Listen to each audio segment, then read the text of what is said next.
நம்ம இன்றைக்கி வேலை பார்க்குற வண்டி வந்து XL100. இந்த வண்டிக்கு போர்க்கு வேலை பார்க்க போகிறோம். போர்க்கு வந்து இந்த டாப்பு எல்லாத்தையும் எடுத்து தனித்தனியாக பிரித்து நம்ம ஒன்று ஒன்றா மாட்டுறோம். இப்போ பாருங்கள், போர்க்கு டீப்பு இது. இதில் உள்ளே இருக்க ஸ்ப்ரிங்கு, போர்க்கு குழாய் எல்லாத்தையும் நம்ம புதுசு போட்டோம்.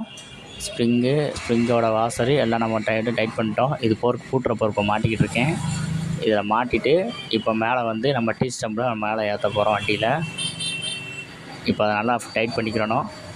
டைட் பண்ணிட்டு மேலே போர்க்கு டீப்பில் வந்து லேசாக ஆயில் போட்டுக்கணும். ஆயில் போட்டு அதை எடுத்து அப்படியே டீ ஸ்டம்பில் மேலே போர்க்கில் அப்படியே மேலே ஏற்றணும். கொஞ்சம் டைட்டாக தான் போகும். ஃப்ரீயாக போகணும் அப்படின்னா நம்ம வந்து கரெக்டாக அதை வச்சுக்கணும். வைக்கலை அப்படின்னா ஃப்ரீயாக போகாது. நம்ம கரெக்டாக வச்சுருக்கோம். இப்போ கொஞ்சம் டைட்டாக ஏறுது. என்னென்னு பார்த்தா மேலே ஒரு வாசர் நம்ம வந்து போட்டிருக்கோம். ரப்பர் பத்தலைன்ட்டு வேறு ஒரு ரப்பர் போட்டிருக்கோம். அந்த ரப்பரை எடுத்துகிட்டு நம்ம திரும்ப வந்து மாட்டுறோம். மாட்டிட்டு இப்போ மக்காடெல்லாம் 2 போர்க்கையும் மாட்டிட்டோம். மக்காடு வந்து எடுத்து மாட்டுறோம்.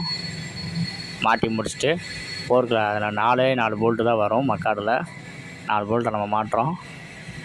மாட்டி முடிச்சுட்டு அதுக்கப்புறம் நம்ம வீலை மாட்டி எங்கேயும் பிடிக்குதா என்னன்னு சொல்லி சுற்றி விட்டு பார்த்துட்டு அதுக்கப்புறம் நம்ம வண்டியை ஓட்டி பார்த்துட்டு கஸ்டமர்கிட்ட டெலிவரி கொடுத்துருவோம். இந்த மாதிரி சிறந்த முறையில் நல்ல வேலை பார்த்து நல்லா செக் பண்ணிவிட்டு வண்டியை நம்ம க்ளீன் பண்ணி வண்டியை கொடுப்போம். இந்த மாதிரி உங்களுக்கு உடனுக்குடன் வண்டியை பற்றின தகவல் தெரிஞ்சுக்கணும் அப்படின்னா இந்த வீடியோகளில் கமெண்டில் எனக்கு கமெண்ட் பண்ணுங்கள். நான் வந்து உங்களுக்கு எல்லாத்தையும் சொல்கிறேன். என்னால் தெரிஞ்ச அளவுக்கு நான் உங்களுக்கு சொல்கிறேன். ஓகே ஃப்ரெண்ட்ஸ், பாருங்கள், இப்போ வண்டியை நம்ம டைட் பண்ணிட்டோம். வீல் டைட் பண்ணிட்டோமா, நல்லா ஃபுல் டைட் வச்சிடணும். இல்லைன்னா வண்டி ஆடிக்கிட்டு இருக்கும். ஒரு ஓரமாக பிடிக்குது. மக்காடு கம்பி வந்து பெண்ட் இருக்குது. லைட்டாக அந்த கம்பியை வந்து பெண்ட் எடுத்து